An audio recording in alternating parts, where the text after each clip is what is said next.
if we were looking at a shelf now and we could see 2 different bottles of Heinz tomato ketchup on the shelf, slightly bigger bottle and a slightly smaller bottle, product exactly the same. The only thing that's different about them is the size of the packaging they're in and then the price.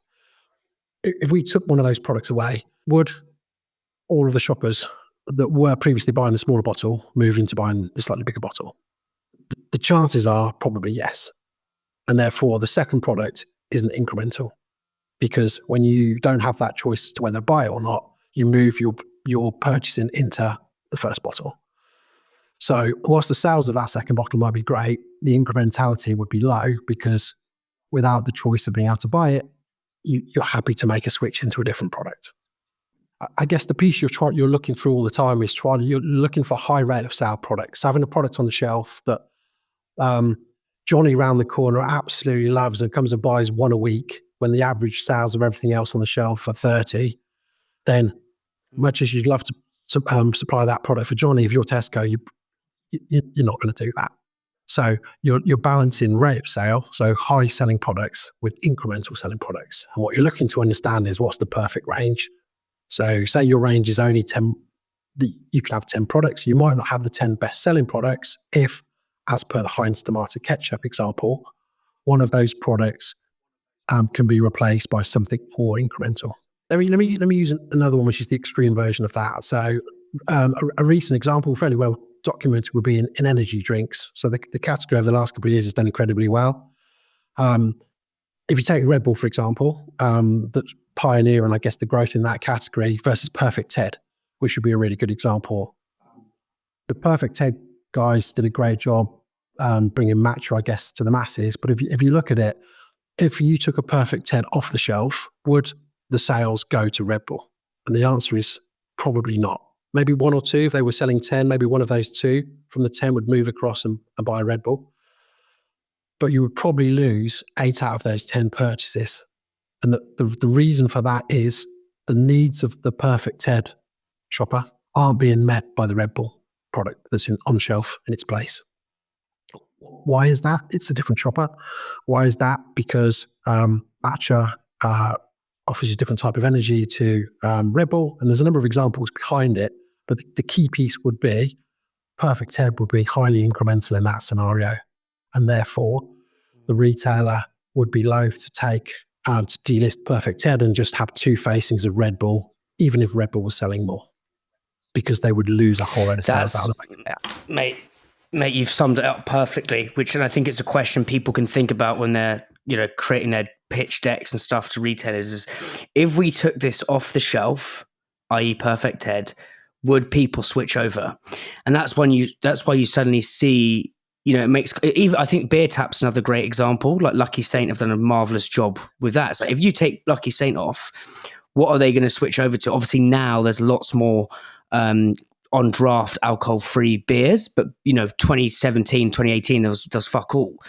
Jubel, another beer brand, it's like, you take that off, what do you replace it with? Well, nothing. And they're super incremental products. I swear there's other ways to drive incrementality in terms of like cash margin, volume.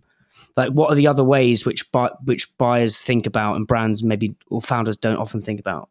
Yeah, exactly. If you're a retailer, there are 4 ways to grow the category. So the first one is that you've got more shoppers coming into your stores. Now, as good as any buyer might be, it's difficult for a buyer to bring more shoppers into their stores. But the big things like Tesco, what they've done with Clubcard, for example, has helped bring more shoppers into Tesco. So that will be one. There's more shoppers, you're likely to sell more.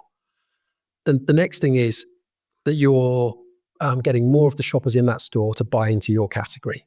So we'd call it penetration, the penetration of the category. For every 10 shoppers in that store, for every 100 shoppers in that store, how many of them buy into the category? That's the second way of growing the category. So when you say a product's trying to go for penetration, what does that mean? Like, say you're a brand and they say, right, we're in Tesco now. We really need to. You often hear founders say, I really need to drive the penetration. Like, what do they mean? What do they actually mean? Like household penetration, like.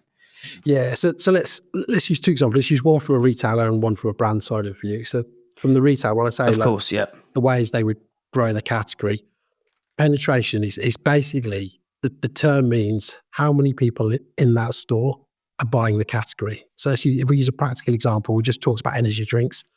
So if we stood outside a co-op store now and we counted 100 people through the door, how many of those people would buy into the energy drink would buy an energy drink when they walked in the store? Say 10 people who walked into that store bought into that, and the penetration would be 10%. 10% of people in that store have bought into the category.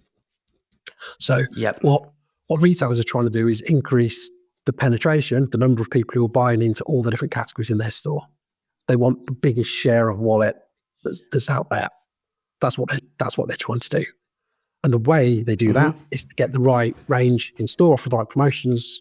So the category management is basically how they do that. They're trying to juggle from a brand point of view. So the Yamila News and the Bowl Bean guys, which is just incredible story, and they've just done an amazing job in there. But what they have the opportunity to do from a brand point of view is there are it's 27 million shoppers in Tesco every week that now have the opportunity to buy into the Bowl Bean brand. So when they're doing their shopping now, Bowl Bean have a huge opportunity to increase penetration, the number of people who are buying into their brand, because their product is available where a whole set of shoppers that previously couldn't buy their brand can now buy their brand. So that's how they increase the number of the universe that's buying it. That's super helpful. And then the other 3 ways to drive incrementality. So more shoppers is 1, penetration, the percentage buying into you is 2. How often you buy. So industry word frequency that you'll hear about a lot. How often people are coming back to buy more. And then the last one is what we would call weight of purchase. And your example, weight of purchase, is how much they buy. So if you normally buy, you'll see yogurts a lot do promotions where it might be 5 for price or even 8 for price. What they're trying to do is stretch the amount that you buy every time you purchase. So premiumization is another example of that. So if you trade up to a slightly more premium beer, then your weight of purchase is increasing in terms of pounds. You might still buy 1 bottle, but if that bottle sells for a higher amount, you're stretching your weight of purchase. Yeah, and this all makes total sense now, because I suppose 9 times out of 10, most challenger brands, to begin with at least, hit the premium box, hit the incremental in terms of the newness box, because they're always new avant-garde brands. But I suppose as you want to become a household brand, like your Bold Beans, like your Perfect Teds, and Brewdog did a gorgeous example of this. They managed to stay premium and incremental, but go household. And that's when you've got to start thinking about the frequency, the penetration, and that's where it gets super fascinating. And that's why I find it endlessly fascinating. It's all a game, and it's just it's how to kind of tweak those variables. Espressos is sponsored by supply chain software gurus Unleashed. It talks to your e-com and accounting software. It's helped islands cut admin time in half, get granular clarity on your margins, know where your stock is, don't miss availability. Brands like Candy Kittens, Tiny Rebel, and Trip all use Unleashed, and so should you.